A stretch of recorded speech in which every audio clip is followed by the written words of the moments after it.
Trap game alert. Trap game alert. Trap game alert.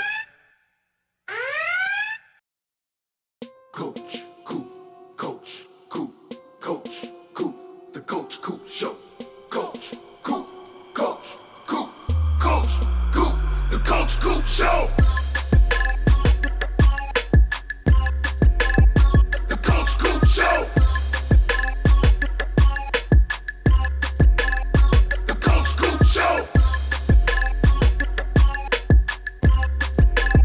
The Coach Coop Show.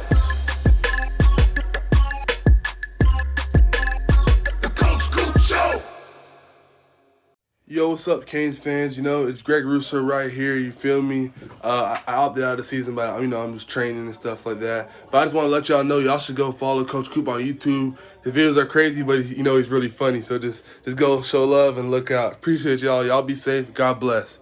What's going on, Canes fans and the NC State fans? It is game week once again. The number 11 ranked Miami Hurricanes are taking on the unranked NC State Wolfpack this Friday. And yes, you heard me correctly, this Friday at 7:30 p.m. Eastern Time at Carter Finley Stadium on ESPN. Now, before we dive in, I have a huge announcement backed by popular demand, but only for a limited time on the Coach Coop merch store is the Don't Be a Fan Later shirt. That's right. It has returned, but it will only be up for sale until the end of November. So it's kind of like an exclusive club that you can be a part of, because I actually sold this shirt 2 years ago and only 20 people bought it. So only 20 people out there currently right now as we speak actually own this t-shirt. So if you want to be a member of that exclusive club, no pressure, no obligation, but you can check out the link in my pinned comment that'll take you over to the merch store. So remember, you only have until November 30th to pick that shirt up, and then it's gone forever. Now, with all that out of the way, let's get into this preview. And what a tough preview video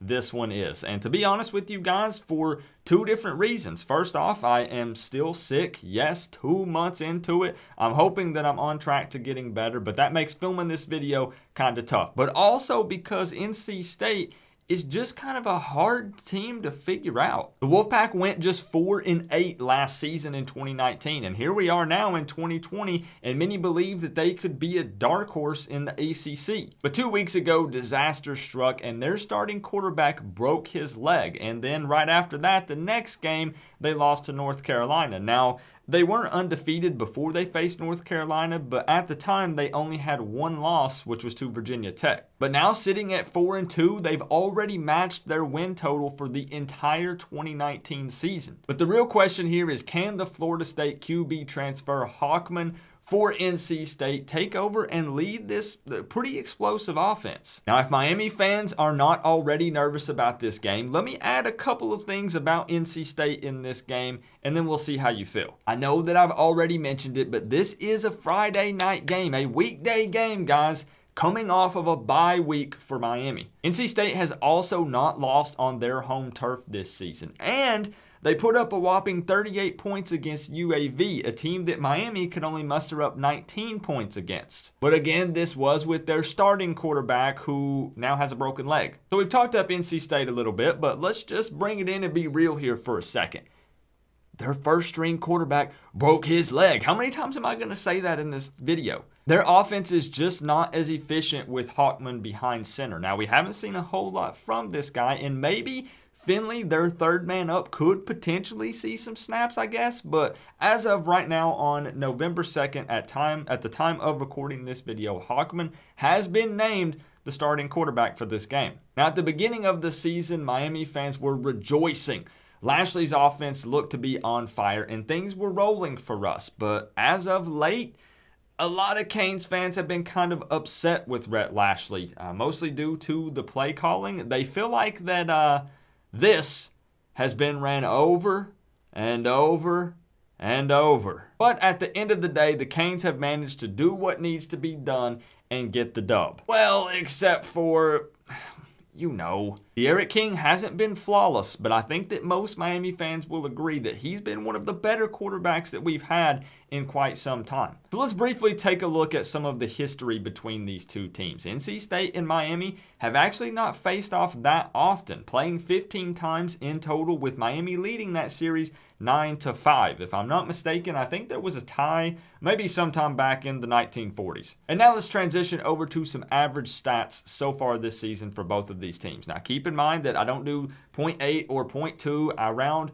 up or down respectively. I'm going to put a nice little graphic image up here on your screen so you can follow along with me as I read these off. So average points per game so far this season for Miami coming in at 33. NC State very close at 32. Now, points that they've allowed per game average so far this season, Miami coming in at 22, NC State 34.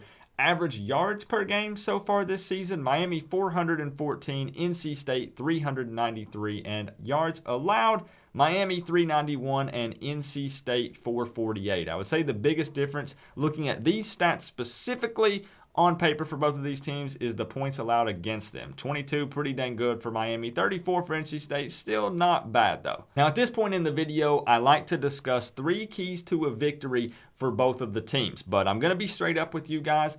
I'm not feeling good at all right now, but I want to push and get this video out, the preview, and continue the content on the Coach Coop YouTube channel. So what I'm going to do is still give 3 points, 3 keys to a victory for each of the teams, both NC State and Miami, but I'm not going to dive in real deep like I typically do. I'm just going to give each point, maybe say a little short thing about it, and then we'll move on. So let's kick it off with 3 keys to a victory for NC State first. And number 1 would be limiting their turnovers. Just in the last 2 games alone, NC State has turned the ball over 7 times. Now, Miami really hasn't been as effective at creating turnovers as we have in previous seasons, but with Miami, once that turnover chain breaks out, you know the team gets really hype.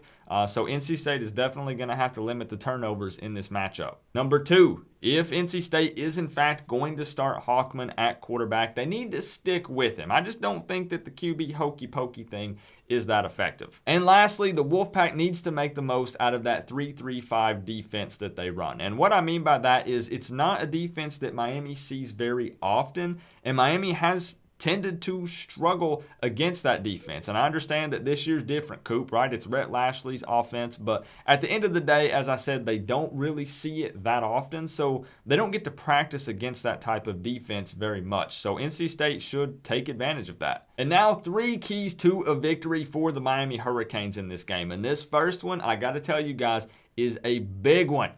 Number 1, hope and pray that there are limited absences due to COVID-19. Right now, I'm hearing 6 to 15-ish Miami Hurricanes players that could miss due to COVID-19. Now, it's a private school, of course. You guys already know this. They keep a lot of that stuff under wraps. They don't put it out there everywhere to the media.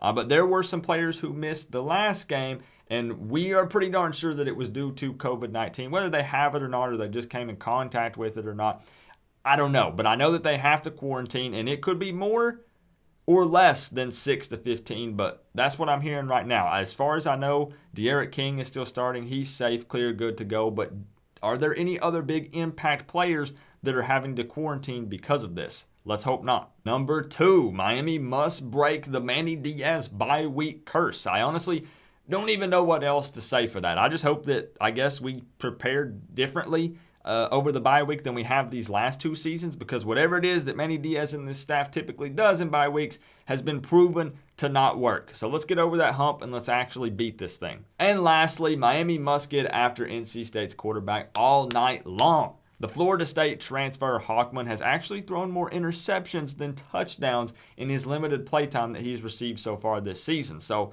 let's rattle him early. And now the moment you've all been waiting for, arriving much sooner than normal, because typically I've ran my trap for an extra 5 minutes or so at this point in the video. But since I'm not feeling too good, we're diving right into it. But before I can provide it, you know, as always, I must mention the completely pointless ESPN matchup predictor percentage. I hope that none of you place your bets based on this. They have Miami's win percentage chance coming in at 67.2% and NC State at 32.8%. Again, this is on NC State's home turf. They haven't been beaten at home so far this season, but they're having to rock with the second-string quarterback. So can that explosive offense really be that explosive as it has been in previous games? So what is my score prediction for this one? As I said, this has been the hardest score prediction to make so far this season. I've been super confident in all of the ones that I've made, and we haven't been right on the numbers, but we have got the wins and losses correct for every game so far this season. So I'm actually going to give Miami 34. NC State. And see, I'm still, guys, my brain is still kind of, the cogwheels are turning because I almost wanted to change it just before I held it up right now.